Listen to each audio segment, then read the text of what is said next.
can't elaborate too much on it, you know. The subject was clearly off the table when we sat down at Pelican Bay State Prison with Raul Leon, alleged to be one of the leaders of the most powerful prison gang of all, the Mexican Mafia. How powerful is the Mexican Mafia here at Pelican Bay? I don't even touch on that right there. I don't speak on it myself, you know. Raul Leon had such influence throughout the state by assigning individuals to represent him. He would have people assaulted. He would have riots take place on his orders. Serving a life sentence for murder, Leon lives in what is widely regarded as the most restrictive environment in the state of California, Pelican Bay Security Housing Unit, or SHU.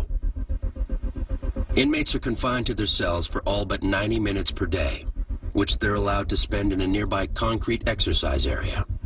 Leon had been living here for 14 years when we met him. I always tell people they ain't built the prison hard enough to break me, you know? And some of us are stronger than others. And I think that's what Pelican Bay is about. Only the strongest are the ones that are gonna make it, you know? While Leon refuses to disavow loyalty to his gang, the prison sees a slow but steady flow of inmates who do. Through a process called debriefing, they not only break the code, they smash it to bits. It's basically when existing gang members want to get out of a gang inside a prison. And in order to do that, there's a whole debriefing process they have to go through. And it basically entails the inmate coming in and confessing everything he's done with the gang. And sometimes even, you know, throwing some people under the bus and confessing against other people. So it's really a deadly thing for someone to do inside a prison. When inmates debrief, they must write a lengthy account of their criminal history both in and out of prison. The review process can take months, but if accepted, the inmates will be allowed to live in the safety of a protective custody unit and be granted many more privileges than they would have had as confirmed gang members. Because of your March 11th, 99 incident with another inmate that you almost killed, came very close to killing, we have a question about your sincerity about debriefing. Lockup cameras were at California State Prison Corcoran when Thomas Spiller, a longtime gang member, went before the Inmate Review Board to request a debriefing. I can certainly see your point of view. However, a good many of these inmates that are in the IYP program have in fact been in my position in the past, and have also called hits on other inmates and actually done hits themselves. So I'm assuming that you have had the same concerns about them, or am I being singled out for some reason? Let's not go there. You're going to be given an opportunity to debrief. You know, she's only giving you the honest truth, and the truth is there's concern. It also depends on how sincere you are when you do your history statement. All the stuff that you just told us about ordering hits, that kind of thing, you're going to have to do that. You're going to put that to writing. Miller, yes. Just for my own understanding, what is the main source of your change of heart? Basically, I'm tired of doing other people's dirty work, of ordering people to do things that because for someone else's selfish reasons, when in fact it doesn't benefit me here nor there. That I was ordered to kill a dear friend of mine, and I really didn't appreciate that. It's good enough for me. There's no guarantees. So it really has to come from within the inmate of him wanting to change who he is. And it was interesting to see these guys do this and put themselves through this process, knowing that, you know, they're dead men walking. For now, Spiller will stay in a transitional housing unit with other inmates who are also in the debriefing process. All men that Raul Leon despises. I don't know how can they wake up in the morning and see themselves in the mirror, you know? Whatever excuse you use to get to the transitional housing unit, to me it's just a crock of it's just a scam. It's individuals just trying to play the last card they have, saying, hey, you know what? I gotta get out of here. The only thing good about them debriefers and rats is that they can never return back to their neighborhoods. They're ostracized. Leon's anger is aimed at men like Miguel Perez, once a high-ranking member of the Mexican Mafia himself. Perez had already left the gang several years before we met him, and he's not looked back.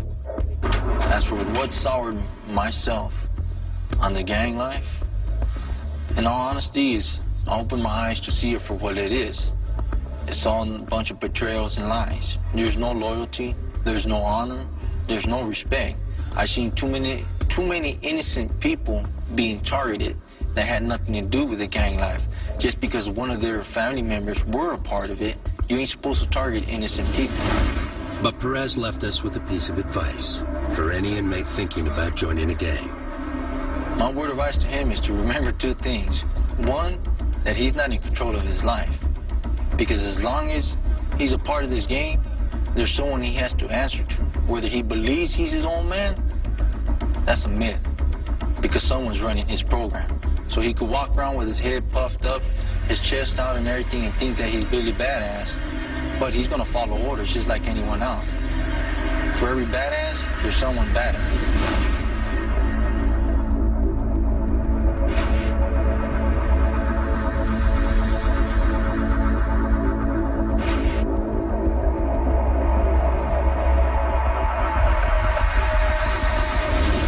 Coming up on Lockup Raw. I am a man that is attracted to young women. God forbid. 99% of us are. How the Convict Code applies to sex offenders. On mainline, they walk around and they slide a knife under your door. Here, kill your cellie, or we kill you when you come out.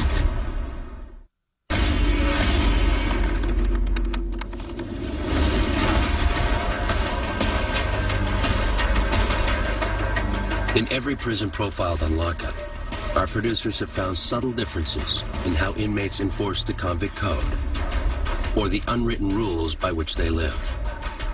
But one aspect rarely changes: the position of sex offenders on the inmate hierarchy. Murderers, robbers, they're up here. Child molesters, rapers, they're down here. Them guys on the bottom deck, most of them guys are sex offenders, you know? I don't like them, I just tolerate them. I used to beat up all these sex offenders. I used to prey on them. They normally mark the sexual predators by cutting them across the face with a razor blade or a knife, and that's just to allow the other inmates to know that, hey, this guy no good, they call him trash. We even met a pair of brothers who wouldn't hesitate to extend the Convict Code to their own father. My father was in here for, I don't know the exact charge, but he was in here for messing with kids. And, you know, I ain't cool with that. Brad and Michael Love are serving time for murder at Anamosa State Penitentiary in Iowa. I was never incarcerated with him. When I found out that he was getting incarcerated, what he did time for, what he got charged for, they asked me if there would be any problems if we were in the same prison. I told them, yeah, I probably ended up killing him. I cannot condone that. Lockup has profiled plenty of inmates who spew hatred towards sex offenders. But we've also introduced viewers to those on the receiving end. Thomas Headley is serving a 15-year sentence at Utah State Prison. And like many sex offenders, says his punishment is unjust and his crime